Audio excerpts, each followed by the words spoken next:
Okay, this is my version of this analysis, let's call that. Um, and it's about once were warriors, and was directed by Lee Tamahori, and it's made in New Zealand in 1994. Okay, we'll go straight into setting. Um, the film is set in the 1990s, so it's after the Brits colonized the New Zealand place, and after they went away as well. And the film is set in a ghetto in New Zealand, so there are a lot of gangs, and I'll get into that a bit later. Um, and we only see the lower social class. Not only, but we only follow the people from the lower social class. We see a courtroom and we see some police officers, but that's the only thing. And the way we see that it's lower social class is by having this family with a father who's addicted to drinking, and the way that this family treat each other and behave with each other, and the way they speak to each other, especially. It's a lot of swear words all the time, especially the father Jake. Okay, and we'll get into some characterization. Um, Starting off with Beth, and Beth is through basically the first hour of this film. She is property of Jake, who I'll get into in a little bit. Um, she is pretty, and that's probably the only reason he married her. And she has a weak mind, and that's why she's being manipulated by Jake to not leave him.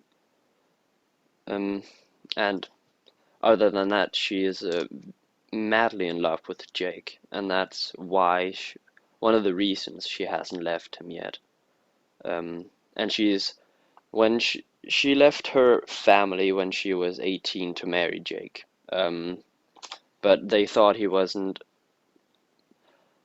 good enough for her.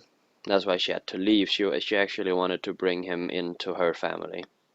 And she is determined to not give up and may basically prove the parents or her family right. So she's so determined to not um, falling back to the Maori until she finally gets enough. Then we have Jake the Mus Heke, and he is very aggressive. We see that throughout this film. Every time someone steps out of line or get in his way, um, they're beaten down. He's also an alcoholic, and that may be the reason why he is so violent. And he also hates the Maori because he used to be a slave when or he, well, his ancestors were slaves when the Brits colonized New Zealand, so he might be mad at the Maori because the people who were made slaves didn't fight back. So he was on the weak side of the Maori, basically, and that's why he's not good enough for Beth. Okay, moving into Nick Heke, and basically the first hour we don't really see him. He's at the house one time to ask for some money, and we see him join a Maori gang. Um, yeah, he is accepted by this Maori gang after getting beaten up by them, and he returns to the family after Grace commits suicide, um, to be sort of the man in the house, even though Beth makes it very clear that she's the one making decisions in her family now. Yeah. Then we have Grace Heke, and I have divided her characterization into a pre basically rape or pre that they don't go to where Boogie is to visit him.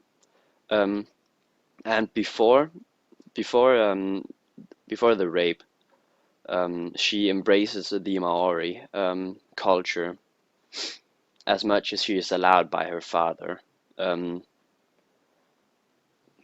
and she is an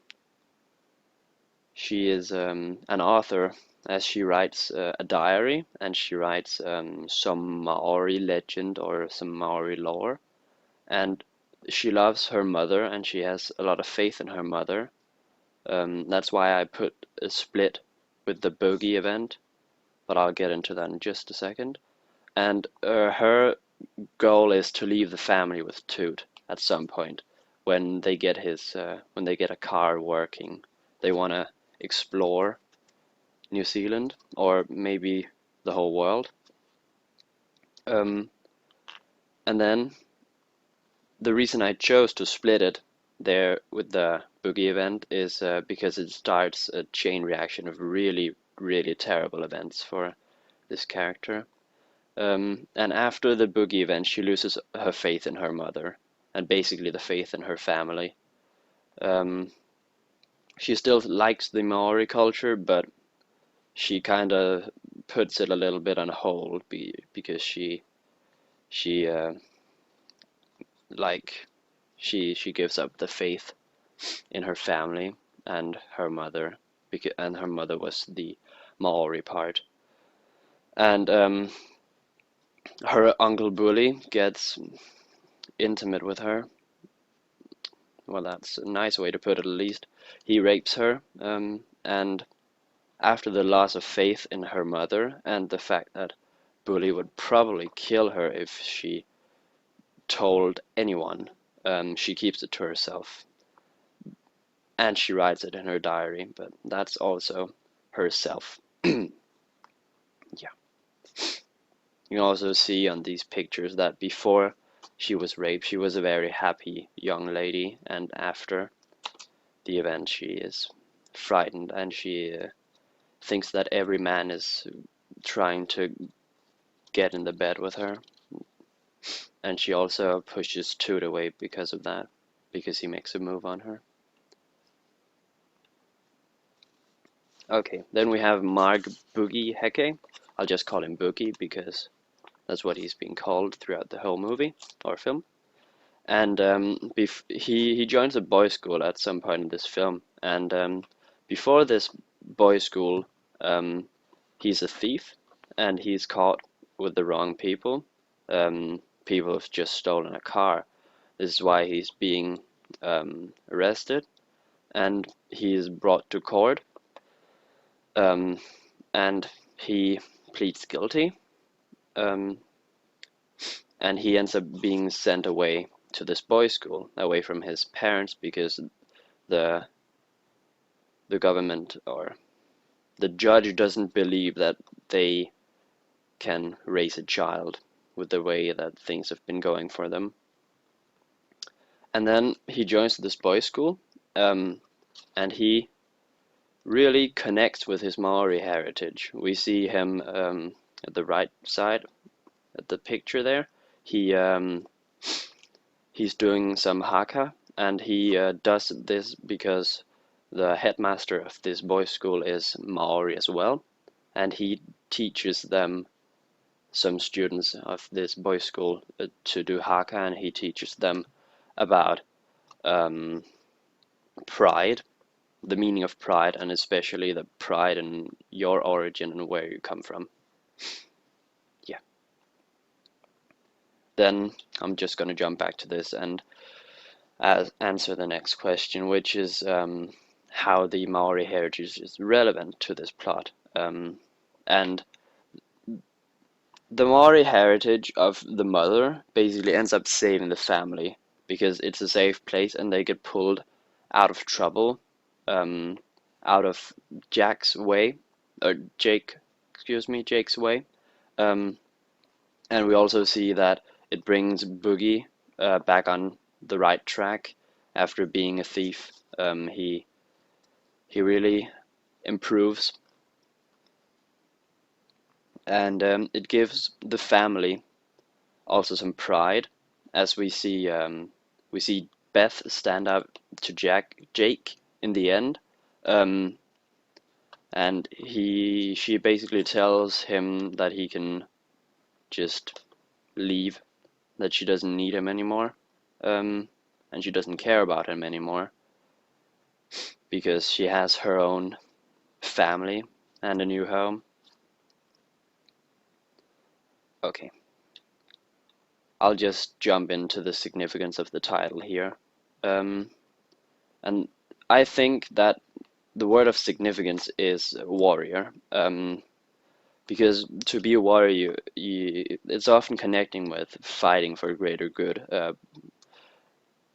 Most often, you think about your country and soldiers, um, and you must also be fierce and strong, and of course skilled with the weapon.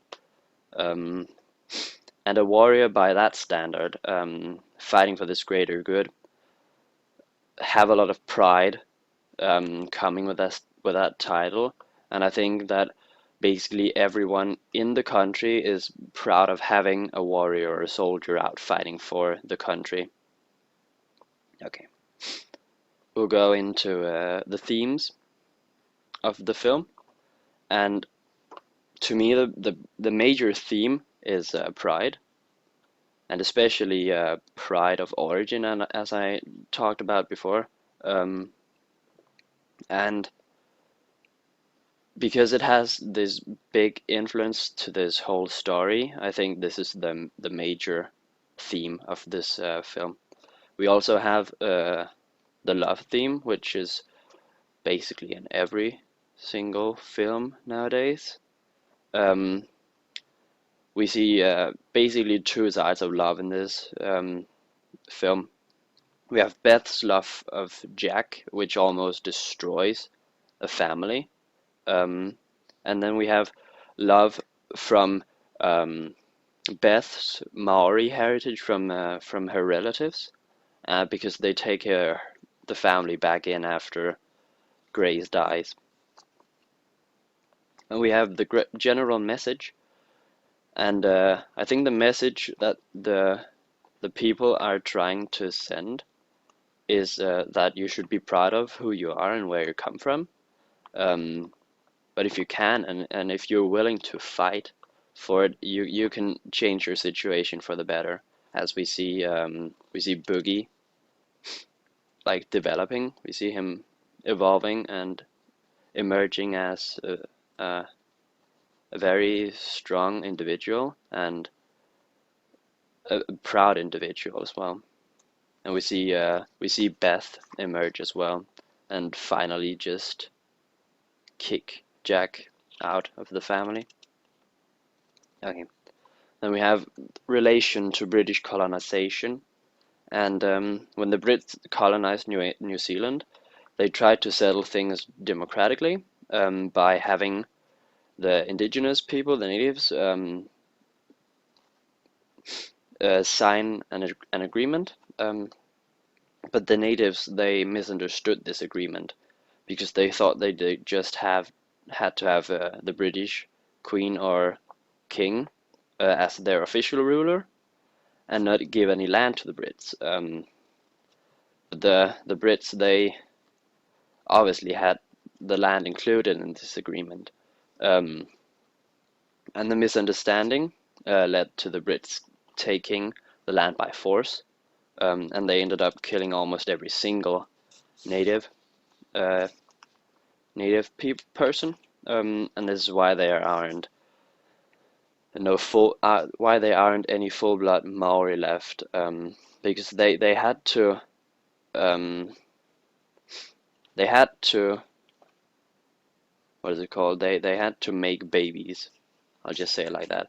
They had to popularize the Maori and keep it from not from dying. And this is the reason to be proud, because they fought against the Brits.